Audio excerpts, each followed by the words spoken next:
Alors bonjour aux arrivants, bonjour à ceux qui sont restés. On prolonge l'échange avec cette table ronde autour de la santé, autour de l'information et de la désinformation et leurs enjeux. Comment avoir confiance dans une information, comment lutter contre la manipulation des faits et des mots, ou encore comment parler de santé au grand public.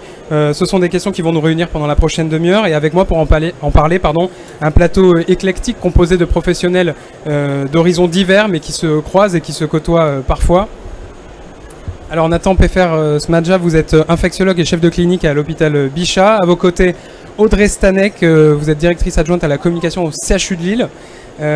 Bruno Lina, vous êtes virologue, professeur au CHU de Lyon et membre du conseil scientifique. Voilà, c'est le monsieur le plus à gauche. Et enfin, Thomas Huchon, journaliste, spécialiste des fake news, des théories du complot. Vous êtes l'auteur de Anti-Fake News, le livre indispensable pour démêler le vrai du faux, et le réalisateur du documentaire Infodémique. On en reparlera dans la deuxième partie de cet échange. Mais d'abord, Thomas, je voudrais poser une première question. Je voudrais aborder avec vous ce monde de l'information dans lequel on évolue tous, plus ou moins. Ce monde dans lequel on peut se noyer parfois, puisqu'on a de la presse écrite, on a de la radio, on a de la télé, on a des réseaux sociaux, on a maintenant des plateformes vidéo, on a des plateformes de podcasts. Dans ce magma d'informations, est-ce que le travail des médias, est-ce que le travail des journalistes a changé? Est-il en train d'évoluer? Et finalement, quel rôle reste-t-il aux médias aujourd'hui? Passez le micro. Alors bonjour à tous. Je crois qu'il y a deux choses qui ont profondément changé au cours des 15 dernières années. Il y a à la fois l'univers des médias, comme vous le signalez à l'instant, une multiplication des sources, des médias qui fonctionnent en permanence, en continu, comme les chaînes d'infos en continu. Mais ce qui a le plus changé, c'est notre chemin d'accès à l'information. C'est-à-dire que désormais, quand on cherche à s'informer, on fait comme vous, madame, vous en avez même deux dans la poche. Hein, on utilise ces petits appareils numériques. Et ce qui change profondément quand on cherche à s'informer dans l'univers numérique, c'est pas tant la qualité de l'information, parce qu'il y a des tas de choses absolument remarquables dans l'univers numérique, c'est la logique même qui est appliquée à l'univers numérique. En gros, l'univers numérique, il ne cherche pas à vous donner la meilleure information. Ces plateformes, elles cherchent à capter votre attention. Et dans ce combat pour capter votre attention, eh ben, est-ce que ce sont les travaux de Nathan, qui sont très compliqués et très, très longs, très lourds, qui vont être le plus poussés par les algorithmes? Ou est-ce que ce sont les fake news poussés par ceux qui jouent sur nos colères et nos indignations? Ben, vous avez la réponse, c'est la deuxième option qui est le plus souvent choisie. Et en fait, c'est dans cette espèce de nouveau chemin d'accès à l'information qu'il y a quelque chose qui a changé. En fait, on ne nous donne plus la meilleure information possible, on nous donne celle qui va le plus attirer notre attention et nous faire rester sur ces plateformes. Dans cette nouvelle logique, eh ben, il faut trouver de nouvelles manières de décrypter, il faut trouver de nouvelles bonnes pratiques. Et ben, c'est l'enjeu à la fois d'aujourd'hui, c'est l'enjeu de la nouvelle génération, et c'est l'enjeu de tout un corps de métier, parce que les journalistes sont, comme tous les autres citoyens, eh bien, un petit peu perdus, parce que en réalité, ce qui se passe derrière nos écrans, ben, on n'y comprend rien. Donc c'est un modèle qui est toujours en évolution, en fait, qui pas oui, terminé. alors après, le modèle de l'information a toujours été en évolution, et les évolutions technologiques ont poussé systématiquement avec la radio, avec la télé, avec Internet, ont poussé à de nouveaux modes de consommation. Là, ce qui change, c'est pas tant uniquement le mode de consommation que la raison pour laquelle telle information va vous être présentée. Et c'est plus du tout, une raison de qualité de l'information. La seule qualité, c'est l'attention qu'on va capter chez vous. Et dans ce combat-là, eh bien, les choses les plus sérieuses, les choses qui contiennent des faits, les choses qui contiennent de la science, eh bien, ils perdent systématiquement face à ceux qui jouent sur nos émotions et qui gagnent ce combat éditorial, mais aussi algorithmique. Et à la fin, eh ben, ce sont toutes nos sociétés qui perdent. On reviendra sur ces sujets dans la deuxième partie, notamment pour parler des GAFA. Je me tourne vers votre voisine, donc Audrey Stanek. Vous copilotez la communication d'un CHU, une sorte de paquebot quand même, puisque vous avez 16 000 professionnels, plus d'1 million de patients pris en charge chaque année. Depuis quand le CHU de Lille a-t-il un service de communication, et depuis quand essaye-t-il de communiquer au-delà de ses propres murs, au-delà de ses propres professionnels? Alors le CHU de Lille, moi déjà j'y travaille à la communication depuis 16 ou 17 ans, Et je pense que le service communication du CHU, il est très antérieur à ça. Je pense début des années 90, à un moment où la communication a commencé à se développer dans les CHU. En effet, au départ, c'était beaucoup de la communication à l'interne vers nos professionnels. Mais moi, depuis que je travaille au CHU, j'ai toujours connu de la communication externe. Ça a commencé beaucoup par l'intermédiaire des médias.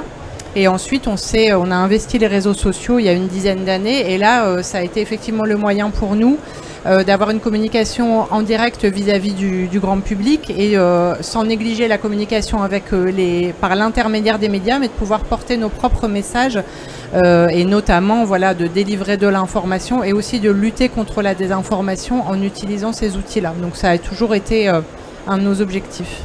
Et vous travaillez sur quel thème? À quoi ça ressemble une journée type dans un service de communication dans un CHU? Alors, mes collègues en témoigneront si présentes. Une journée, il n'y a pas vraiment de journée type en fait, difficilement des journées qui se ressemblent les unes aux autres. Et en plus, il y a la journée type en période Covid et la journée type en période non Covid. Donc voilà, comme tous les communicants dans les CHU pendant 2 ans, on a été mono-sujet pendant quasiment 2 ans. Donc là, les journées ressemblaient à essayer d'occuper le terrain au maximum, notamment pendant les périodes de confinement, donc de se dire voilà, on ne télétravaille pas ou très peu, on occupe le terrain au maximum, et du coup d'aller à la rencontre des services pour montrer ce qui se passe à l'hôpital. Et puis la journée type hors Covid, c'est répondre à tous les besoins de tous les services de l'hôpital, les directions de l'hôpital qui tous ont des projets qui nécessitent une communication. On est quasiment presque sur tous les sujets. Et en fait, la crise Covid nous a aussi fait gagner énormément en visibilité sur les métiers de la communication à l'hôpital, même si on en avait déjà pas mal avant. Et aujourd'hui, on est encore plus sur tous les sujets de l'hôpital qu'on ne l'était avant, ce qui est très bien parce que voilà, on a gagné en crédibilité et on vient nous chercher plus facilement. Maintenant, après, il faut qu'on arrive à suivre avec voilà, nos équipes. Et ça, c'est pas toujours évident. Merci beaucoup. Alors Nathan Peffersmadja, Bruno Lina, je me tourne vers vous. Avec la pandémie, avant la pandémie plutôt, quel regard portiez-vous sur les médias généralistes qui parlaient de santé, de recherche, qui s'intéressaient à l'hôpital? Je ne sais pas qui veut commencer. Avant la pandémie, c'est important parce qu'après on reviendra, je pense qu'il y a des choses aussi à dire sur l'expérience qu'on a acquise depuis aussi. Oui, personnellement, avant la pandémie, c'est vrai que j'étais beaucoup moins impliqué dans les médias traditionnels ou dans les réseaux sociaux autour de l'information scientifique. Moi, en tant qu'utilisateur et lecteur, on va dire, des médias autour de la santé, je trouve il y a beaucoup d'enjeux en fait que je réalisais vraiment pas et qui sont apparus avec la crise Covid. Et je pense que ça tient aussi au caractère extrêmement urgent d'une crise sanitaire, d'une maladie infectieuse émergente. Et autant l'information peut-être était adaptée et personnellement je l'ai trouvée de qualité dans plusieurs médias à quelque chose qui avance à un rythme plus lent, qui n'est pas celui d'une maladie infectieuse émergente. Autant je crois qu'on a été complètement pris de vitesse, aussi bien côté scientifique, côté médical, éventuellement de la communication et des médias, par l'arrivée d'une pathologie où il y avait besoin d'informations aussi rapides dans un contexte où on connaissait extrêmement peu de choses. Donc je crois qu'il y a eu ce changement. Moi, l'impression que j'ai eue, c'est qu'il y a ce changement de rythme qui a probablement été à l'origine de beaucoup des dérives qu'on a observées autour de l'information scientifique ou de la désinformation. Même si probablement elle existait bien sûr avant, hein. Il y avait des problèmes autour de la vaccination qui préexistent de loin par rapport au Covid-19. Oui, effectivement, il y avait déjà de la communication scientifique qui existait avant, heureusement. Collez bien votre micro, s'il vous plaît. J'espère que vous m'entendez là. Donc, et cette communication, en fait, elle relève déjà du même système. C'est-à-dire qu'en fait, il y a un sujet. Alors, ce sujet, soit il est récurrent et c'est le sujet de tous les jours, c'est le Covid, donc on a un appel tous les jours, enfin des appels tous les jours. Soit il y a un sujet qui sort et à ce moment-là, on voit très bien comment ça marche. Hein. Le rédacteur chef dit à un journaliste, tu devais appeler machin pour avoir un papier pour dans 2 heures. Et au bout du compte, les journalistes nous appellent et considèrent qu'on doit se mettre à disposition immédiatement pour répondre, parce que sinon, on n'est plus disponible. Et sinon, ça basculera sur quelqu'un d'autre. Et donc, voilà. Et donc ces journalistes oublient qu'on a un métier. Et que si nous on les appelait pour venir réparer notre voiture dans l'heure, ils ne viendraient pas. Donc il voilà, le rythme est toujours le même, hein, mais c'est juste que la fréquence est un petit peu différente. Et après, il y a des sujets. Et il y a les sujets effectivement de la vaccination, là, les sujets des virus émergents, d'un phénomène extraordinaire qui apparaît, parfois une publication un petit peu innovante aussi, où on demande un décryptage. Et je crois qu'on pourra en reparler, mais il y a eu un vrai changement avant-après, c'est-à-dire que dans la plupart des cas, avant 2009 déjà et avant 2020, j'avais affaire à des journalistes naïfs. Donc il fallait une demi-heure d'explication pour qu'ils comprennent le sujet et qu'ils comprennent la question qu'ils me posent. Et ensuite, il faut que j'explique le contenu et après il me dit « Oh là là, mais c'est très compliqué tout ça ». Donc il va falloir simplifier. Et ce qui veut dire qu'au bout du compte, le message qui passe est un message simplifié et qui, dans ces conditions, est facilement challengé par quelqu'un qui n'y connaît rien, mais qui a une réponse simple. Et donc, tout l'enjeu est d'arriver à faire une construction intellectuelle qui rende le lecteur et le journaliste potentiellement intelligents, et en tout cas, qui comprennent un petit peu ce qu'il raconte, et surtout qu'ils comprennent si jamais il va interviewer quelqu'un d'autre, parce qu'en général, les journalistes n'interviewent pas qu'une personne, ils croisent les infos, ce qui est une bonne chose. Et il va falloir, donc comme on ne sait pas qui ils interviewent, dans la plupart des cas ils ne nous le disent pas. Vous ne savez pas avec qui vous êtes associé, d'une certaine manière, dans le sujet? Pas toujours, des fois oui, Thomas des fois Huchon, non. je vous voyais... Et c'est normal, et c'est normal. Est-ce que vous avez une réaction à donc ça, voilà, il faut tenir compte à ça, on n'est jamais le seul interlocuteur d'un journaliste. Thomas Huchon, une réaction? Je vais juste dire un truc, c'est que effectivement, quand j'interviens dans des écoles de journalistes pour former les futurs confrères, et j'ai souvent coutume de dire que nous, les journalistes, on est débiles. Donc je suis assez d'accord avec vous, on est vraiment débiles. Notre seul talent, c'est de trouver des gens plus intelligents que nous, à qui on va piquer les idées et faire croire qu'on est intelligent. Je suis assez d'accord avec vous sur le fait qu'il y a systématiquement une forme de décryptage à faire. Ce décryptage, il est nécessaire pour que nous portions votre parole, votre intelligence, votre savoir auprès du plus grand nombre. Ce qui devient de plus en plus difficile aujourd'hui, vous l'avez dit, c'est le rythme dans lequel tout cela se fait. Finalement, notre seule arme afin de faire bien notre travail, quel que soit notre travail, c'est le temps pour le faire. Si on ne fait que réduire ce temps en permanence, et que dans le même temps, on nous demande de couvrir des sujets de plus en plus complexes, sur lesquels, bien entendu, nous n'y connaissons rien, je crois que c'est avant tout la recette de l'échec, et qu'il va falloir trouver la recette du succès. Vous voulez me répondre? Je vais juste dire un deux petits trucs, parce que c'est parfaitement vrai ce que vous dites, mais il y a aussi un enjeu d'immédiateté qui pose un problème. C'est-à-dire que quand on est dans la connaissance elle est évolutive. Et donc à un moment donné, on peut dire quelque chose qui est vrai au moment où on le dit, et 15 jours plus tard, ça n'est plus vrai. Et là, le journaliste ne comprend pas. Et le public cette prudence, elle est incompatible avec le temps de l'immédiateté, c'est ça que vous êtes... Non, il faut gérer la réponse en mettant de l'incertitude, ce que déteste le journaliste. Tout à fait. Et ce que détestent aussi les citoyens, de ce que j'ai compris pendant la pandémie. Thomas Huchon, vous qui appréhendez les faits de manière quotidienne, vous êtes un professionnel de l'info, j'ai une question très simple, c'est quoi une bonne info? Et qu'est-ce que ça implique? En fait, je crois qu'on est dans une situation qui est tellement compliquée à ce sujet que je qualifierais même plus de bonne ou de mauvaise information. Je dirais qu'il faut retrouver les faits. C'est-à-dire qu'il faut vraiment repartir à la base de la base de la base. Retrouver les faits et éventuellement des gens qui sont capables d'interpréter ces faits. Mais grosso modo, le problème de votre question, c'est que à chaque fois qu'on va donner un argument qui irait dans le sens d'une bonne information, eh bien ça peut être utilisé à des fins de manipulation. Ça fait parfaitement la transition voilà, avec mais la par deuxième exemple, partie. si je vous disais que la meilleure information, c'est celle qui contient le plus d'informations, de détails et de sources, eh ben, ça serait vrai si on lit le travail de Nathan. Ça peut aussi être vrai de tout un tas de publications complotistes qui mélangent tout un tas de sources et d'informations qui n'ont ni queue ni tête et qui donnent une illusion comme un millefeuille argumentatif, une illusion de cohérence qui créerait en fait un pouvoir sur notre cerveau de nous convaincre que tout cela est vrai alors que ça ne l'est pas. Je crois qu'il va falloir que tout le monde se mette à apprendre à distinguer le vrai du faux. Et on va en parler justement, puisque dans un monde où les réseaux sociaux ont permis une horizontalisation de l'information et des pratiques de partage de l'information, c'est difficile d'y voir clair et on ne sait plus parfois qui croire. Du côté des rédactions, on n'a jamais autant débunké, vérifié, fact-checké, décortiqué les faits, les phrases, les mots, les chiffres. Et par ailleurs, ce que l'on connaît sous le terme de fake news a pleinement intégré notre vocabulaire et qui dépasse bien sûr largement la santé. On n'a qu'à regarder à l'est de l'Europe en ce moment ce qui se passe. Je m'adresse à vous, Audrey Stanek. Les fake news, c'est quelque chose auquel vous avez fait face, donc vous le disiez tout à l'heure au cours des 2 dernières années. Comment avez-vous fait pour lutter contre ça et comment est-ce que c'est quelque chose que le service de communication du CHU avait déjà l'habitude de traiter?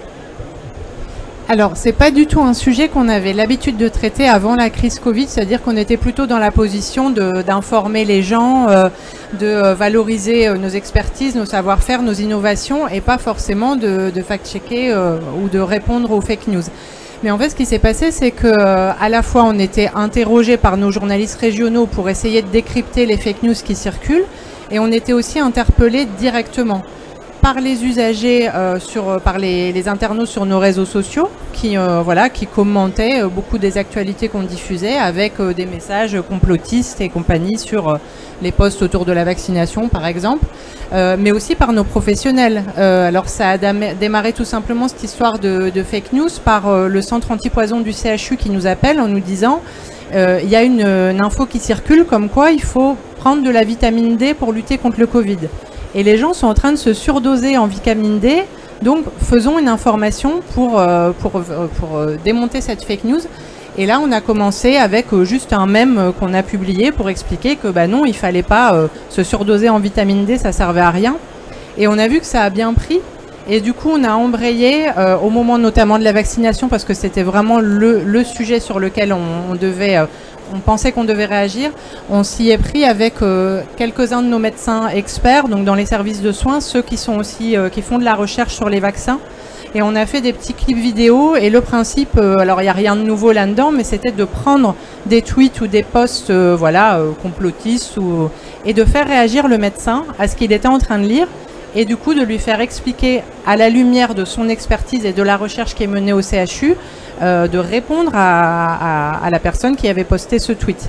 Et voilà, on a essayé de le faire avec aussi un maximum d'humour. On a essayé de sélectionner les tweets les plus gratinés, de faire un petit making-of rigolo à la fin. Le but, c'était vraiment de se mettre dans la position, effectivement, de donner une information à la source et surtout de la donner dans un langage qui soit vraiment le plus grand public et le plus accrocheur possible.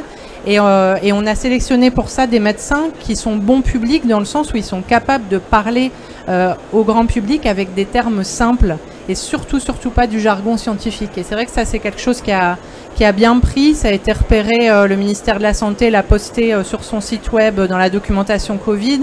Les médias locaux l'ont repéré aussi en interviewant notre community manager pour avoir un peu voir un exemple de vidéo justement de ce que vous avez pu faire.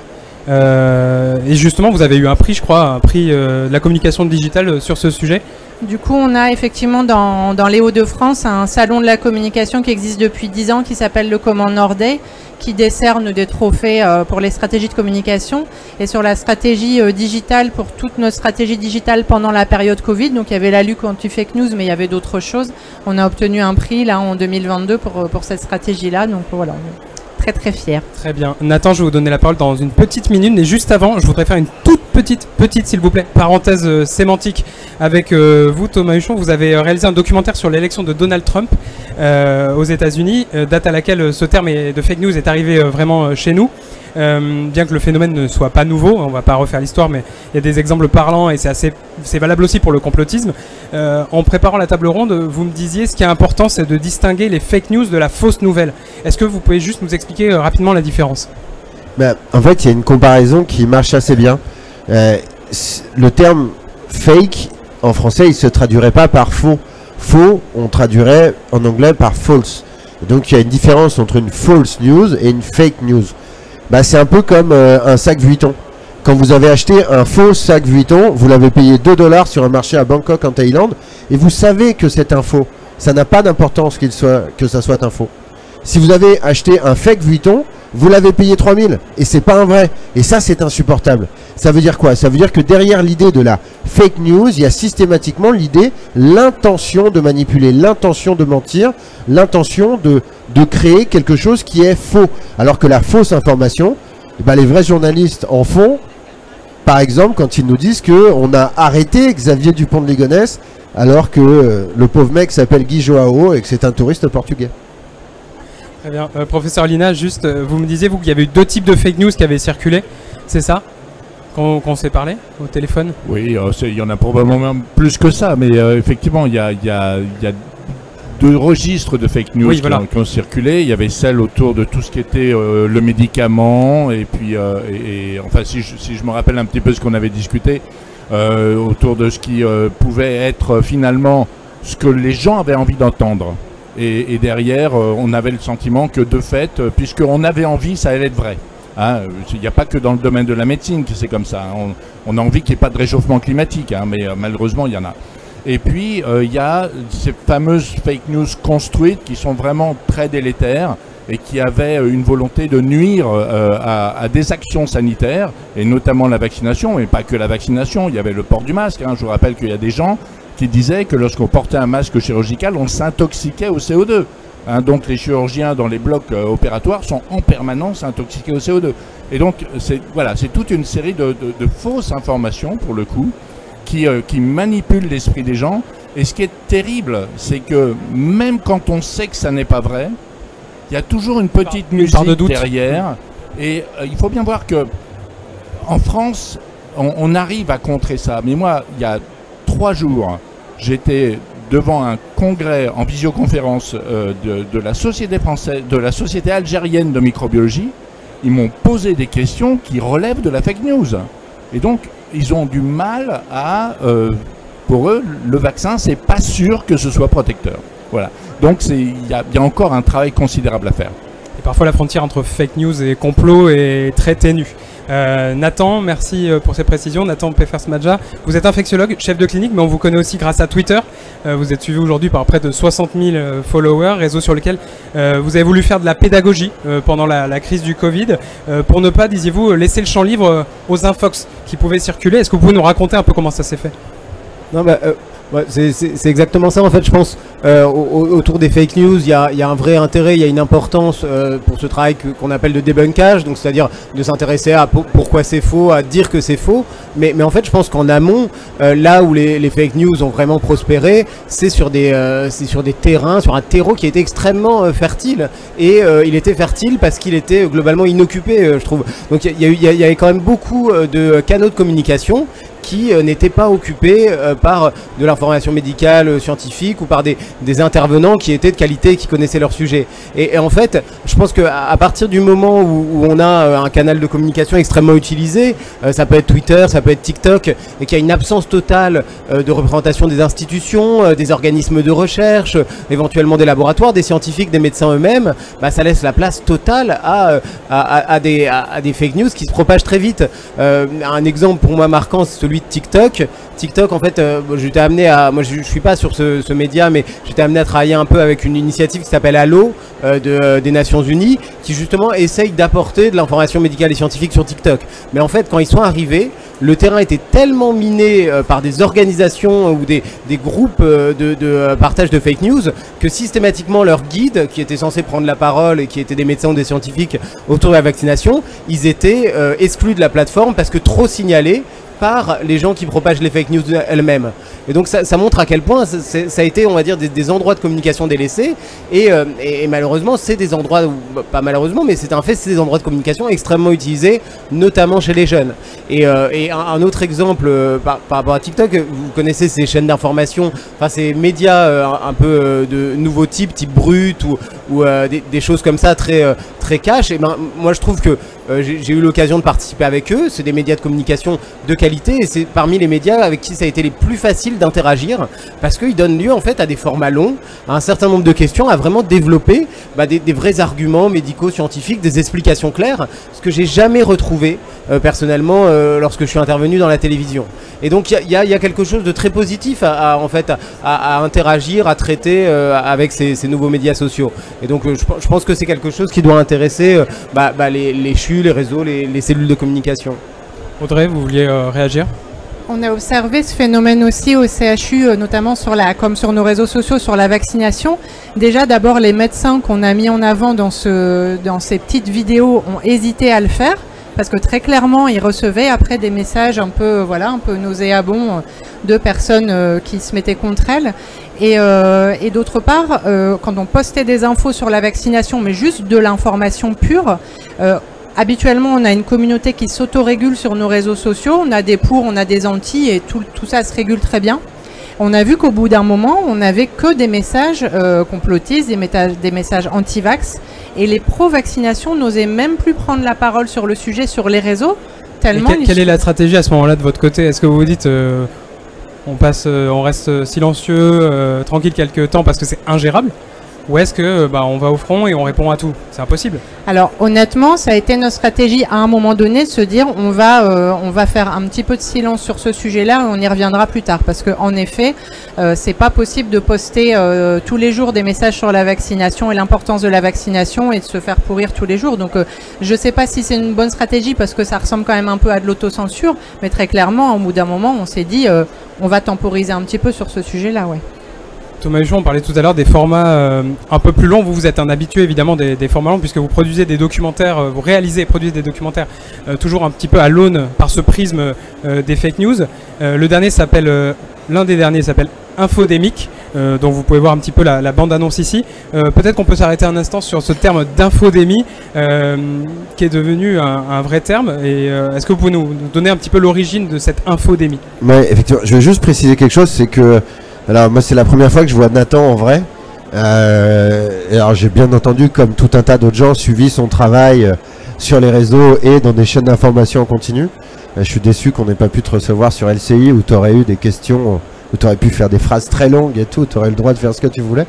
Mais pour dire un tout petit peu l'extrême violence qu'ont subi à la fois des professionnels de santé, des professionnels de l'information, moi j'ai vraiment commencé à trouver Nathan sympa, quand on a été mis ensemble sur des constructions graphiques sur internet comme les hommes à abattre. Et on a vécu ça tout au long de la pandémie, alors avec lui, avec tout un tas d'autres chercheurs, je pense à Mathias Vargon aussi, dont je ne connaissais pas l'existence, avant qu'on m'explique que j'étais comme lui, une ordure à abattre, avec des photos, machin et tout. Et donc je crois que c'est aussi quelque chose, au-delà de la communication institutionnelle, il y a peut-être quelque chose à penser dans le cadre de la formation des futurs professionnels de santé, sur comment réagir face au public et face à cette nouvelle manière d'exprimer son désaccord des citoyens. Mais les facs de médecine commencent à le faire. Moi j'ai été appelé à plusieurs reprises pour commencer à former les futurs médecins en 2e, 3e année. On recommence en septembre, je ne sais pas si tu recommences aussi avec nous comme l'année dernière, mais je pense aussi. Voilà, alors l'infodémie c'est quoi? L'infodémie c'est un terme qui a été inventé par l'OMS pour qualifier la maladie, la pandémie de fausses informations. C'est un vrai terme qui est devenu même un vrai service au sein de l'OMS qui lutte contre la désinformation en termes de santé, qui a des conséquences en termes d'information bien entendu, mais surtout en termes sanitaires.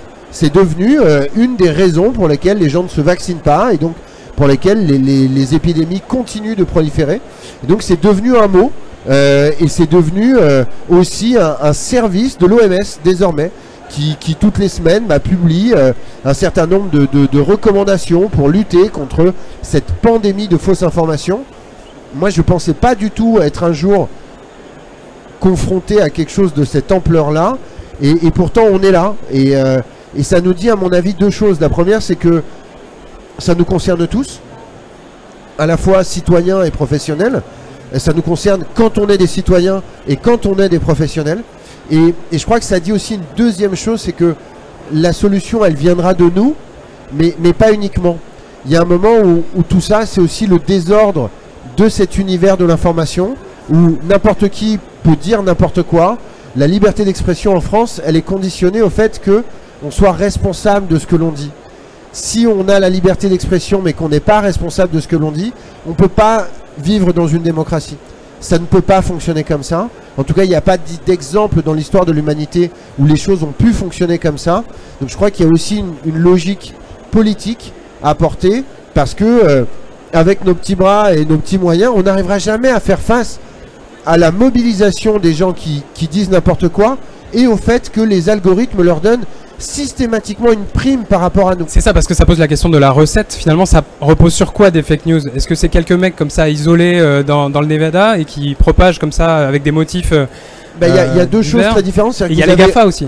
Vous avez un très petit nombre de gens, il y a plusieurs études qui ont été faites, notamment aux États-Unis, sur le réseau Facebook, qui montrent que une dizaine de personnes, par exemple le petit-fils Kennedy, qui est devenu une star des antivax aux États-Unis, eh bien, une dizaine de personnes très influentes qui ont des centaines de milliers, voire des millions de followers, représentent à eux seuls 90% de la désinformation sanitaire sur Facebook en anglais. Donc ça veut dire que 10 personnes sont capables de diffuser 90% des mensonges qui circulent sur ces réseaux. Et le pire, c'est que ces gens-là ont le droit de faire de la pub sur Facebook, et donc que Facebook gagne de l'argent à diffuser ces messages. Et des publicités ciblées. Et des publicités ciblées. Petite info, Facebook a gagné en 2020 $1 milliard en publicité ciblée avec des propos anti-vax publiés par des personnes anti-vax pour trouver des potentiels citoyens anti-vax. Pourquoi voulez-vous qu'ils changent quoi que ce soit à cette manière de fonctionner? Il y a aussi le problème du partage d'informations ou de posts sans avoir même lu le contenu. Alors là, se cantonne au titre ou au chapeau. Ça, c'est un autre problème qui est plus lié à nous tous, c'est que 60% des contenus que vous voyez sur les réseaux sociaux ne sont pas lus par ceux qui les partagent. 60%. Il y a un moment, il va falloir se dire que un lieu où 60% des infos n'est ni vérifié ni lu par les gens qui les publient, je ne suis pas certain qu'il faille y passer 3 heures par jour. Alors il y a une responsabilité donc des citoyens, des médias, on en parlait notamment les plateaux télé. Il y a peut-être aussi un vide qui s'est créé au niveau de la réponse des institutions. Est-ce que Nathan, vous avez quelque chose à dire là-dessus? Oui, ça je pense que c'est quelque chose de très intéressant, particulièrement ici. Il y a évidemment la résistance, on va dire la confrontation avec des propos un peu délirants qui peuvent être parfois violentes, mais il y a aussi d'un autre côté de la part déchus, des collègues, des scientifiques, un peu de réticence à aller sur cette arène médiatique, de réticence parce qu'on y est attaqué, mais aussi de réticence, moi je l'ai vécu parce que c'est pas sérieux. C'est-à-dire que ça paraît pas être une activité digne d'une profession médicale par exemple, et ça je trouve que faudrait vraiment qu'on travaille pour faire reconnaître l'intérêt de cette activité. Moi je dis souvent à mes collègues, ça vous choque pas du tout et ça pose pas de problème de passer 10 minutes par consultation toute la journée à expliquer à des gens qui ont peur du vaccin pourquoi ils devraient pas avoir peur du vaccin. Nous on suit beaucoup de patients VIH, je leur expliquer voilà que ça a un intérêt, que c'est pas dangereux, etc. Et mais de l'autre côté, ça les choque de passer cette fois-ci 10 minutes à expliquer peut-être à 10 000 ou 100 000 personnes sur une télé ou dans un média social pourquoi le vaccin c'est quelque chose de positif. Et ça, je comprends pas cette réticence parce que, à titre personnel, je préfère essayer de passer un peu de temps sur des réseaux sociaux et pour avoir un discours qui est plus entendu que de perdre ce temps finalement d'une certaine façon en consultation avec chaque personne parce que ces nouvelles ont trop propagé, sont trop diffusées. Pour vous, ça fait partie aussi de votre mission en fait. Je pense que ça fait partie de notre mission et ça, je pense que c'est important qu'à tous les niveaux on le reconnaisse. En général, avec les cellules de communication de l'hôpital, eux, ils comprennent tout à fait cet enjeu. Mais auprès des médecins, je pense, voilà, de certains professionnels, c'est plus compliqué. C'est mal vu, hein, vraiment dans certains milieux et contextes. Alors on a un peu de retard, donc on va arriver directement à la troisième partie, mais ça fait parfaitement le lien avec ce que vous venez de dire. Comment on fait pour parler au grand public de santé et d'hôpital? Professeur Lina, est-ce qu'il y a, avant de parler peut-être des médecins et qui ont peut-être des progrès à faire sur la communication, vous m'en parliez l'autre jour, est-ce qu'il y a un problème de culture scientifique en France? Oui, clairement. Aujourd'hui, c'était un petit peu ce qu'on discutait. En fait, quand on parle de culture en France, il s'agit d'être capable de citer des vers de Verlaine, il s'agit de connaître 4 ou 5 philosophes et éventuellement de confronter leurs avis. Mais par contre, personne n'ira réciter ce que je vous avais donné comme exemple, les 10 galaxies les plus proches de la Voie lactée. Et c'est pourtant une culture. C'est aussi intelligent de savoir 10 vers de Verlaine que de connaître 10 noms de galaxies. On fait la différence entre culture et connaissance. Alors, oui, mais justement, à partir du moment où on commence à s'intéresser à la science, on essaie de comprendre ce qu'il y a derrière la science. La raison pour laquelle on s'intéresse à la littérature, c'est qu'on essaie de comprendre le décryptage de la construction littéraire. Et bien la science, c'est pareil, ça s'apprend, on a une construction scientifique, et il y a un certain nombre de philosophes des sciences qui expliquent très bien qu'aujourd'hui, en France, la culture, ça n'est pas scientifique. C'est comme s'il y avait une antinomie entre l'un et l'autre. la science et la culture sont en opposition. Ce qui est totalement faux, puisqu'au bout du compte, on a besoin d'une culture scientifique pour comprendre la science. Et le terreau sur lequel est basé les fake news, elle est essentiellement basée sur le fait qu'il n'y a pas de culture scientifique.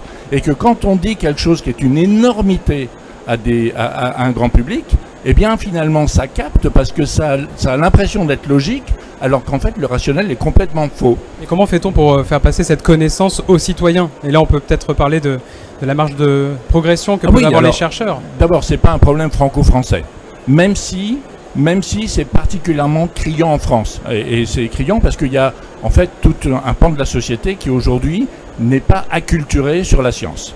Donc ça, et la démarche scientifique. Après, ce qu'il faut, c'est partir très tôt. Hein. Cette culture scientifique, il faut l'imprégner, en quelque sorte, dès le primaire, dès l'école.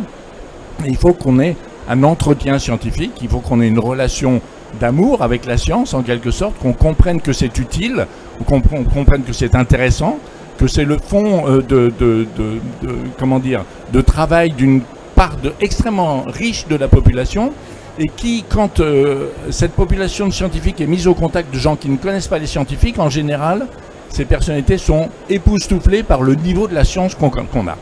Et ils le découvrent pratiquement. Donc, on a besoin aujourd'hui d'avoir un certain niveau de base qui permet à la fois d'avoir un œil critique, d'être capable de démonter une procédure illogique, et derrière, éventuellement, de passer des messages et de véhiculer des choses qui sont des choses vraies parce qu'elles sont robustes scientifiquement. Hein, je vous avais donné l'exemple.